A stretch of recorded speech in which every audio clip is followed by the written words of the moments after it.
So are housing prices going to drop, and are we heading into a recession? My name is Mark Cintron and I'm with Keller Williams Realty. And those are two very popular questions that we get from our investors, that we get from our buyers, and we get from our sellers. What is happening and where are we heading, right? Should I buy a property now? Should I wait until housing prices drop? Are we going to get a lot of foreclosures, and should I just save my cash to purchase all these properties when they come? I love nothing more than for that to be true.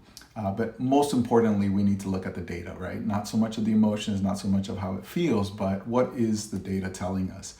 And so one of the things that we've actually done is go back and look at the last 6 recessions over the last few decades that we've had here in the United States, right? We had one in 1980, 1981, 1991, 2001.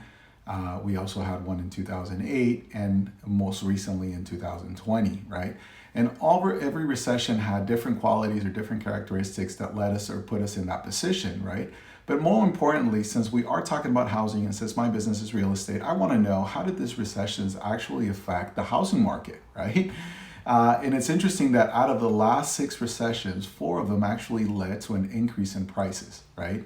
And in the 1991, which was the one between the war, it was provoked by the war between Iraq and Kuwait and affected oil prices, housing dropped 1.9%, right? If we were to look at that at a home today at $700,000, it's about $14,000 loss, which is not a big loss, right?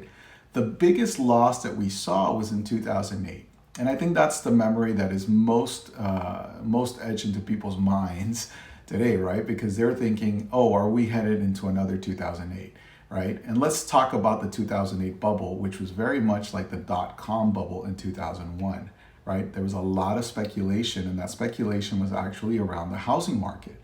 There was a lot of poor lending practices that would allow people to borrow money that they had no ability to pay, right? So they were giving riskier loans, right? And because of those riskier loan policies, that actually led to a lot of people losing their homes, which, Wall Street got involved into the housing market at that point as well. And that also affected the stock market. So, there was a lot of things that led to that, and it was a bubble. Right now, what we're experiencing post-COVID is not the same type of bubble because it is not being led by speculation in real estate. At least not yet, right? We don't know what will happen in the next few years, but at least not yet. Right now, what we actually have is a crisis of inventory in the housing market, right? We have interest rates that are going up in order to try to control inflation overall. And what we do have a lot of speculation in is really the cryptocurrency market and also the stock market, right? And how those things will affect us in the housing market is yet to see. We do have a very dynamic economy. What is most important is, can we look at the data, right? So right below, I'm actually sending you a link to our blog post if you want to go more in depth. And again, if you disagree or agree with this subject, I would love to hear from you. I'm never too busy for a conversation about the real estate market and also about learning, right? Maybe this is something that you have experience with, and I'd love to hear your perspective.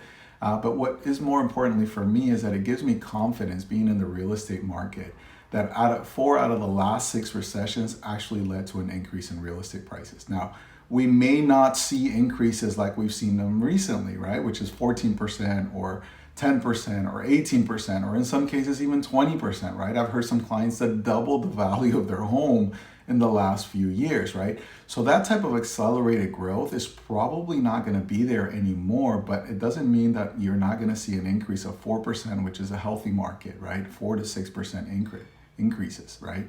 So if you are on the fence about buying or selling, I'll give you the same advice that I give family members and I give friends and I also give our clients, right? There are 3 things that should put you on this market, right? Or should put you to say, you know what, I think I can buy a house right now. One is affordability. Can I afford the monthly payment, right? Is this a monthly payment that is not going to make me house poor, but that I could actually make? And the reason why is, if we're seeing rental prices increase almost 33% here in South Florida, what does that mean for you, right? I mean, do you really want to be tied to that, or do you want a fixed mortgage payment that would actually go and contribute towards your own generational wealth, right? Number 2 would be, is this something that I'm actually happy doing, right? If you're going to be purchasing and you're going to be miserable in that house and you're going to make your family miserable and it's just not going to be a happy thing overall, I definitely don't recommend that you go through with it. And number three, and perhaps this is one of the most important ones, right? And it's almost a recession-proof advice is this a property that I see myself holding for the next 8 to 10 years, right? And if your answer is yes to those things, right? Yes, I'm going to be happy. Yes, I can make the monthly payment. And yes, I see myself there for the next 8 to 10 years, then I think this is a good market for you to come in and find a property.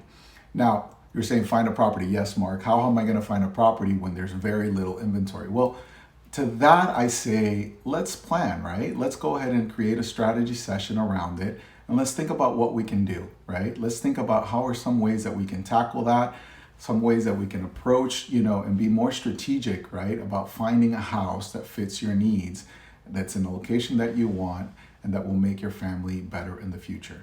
So again, I look forward to hearing from you, whether you agree or disagree with me. And if you want to have a conversation about what are some next steps that you can take if you're a buyer or a seller in this market, I'd love to hear from you. My information is right below.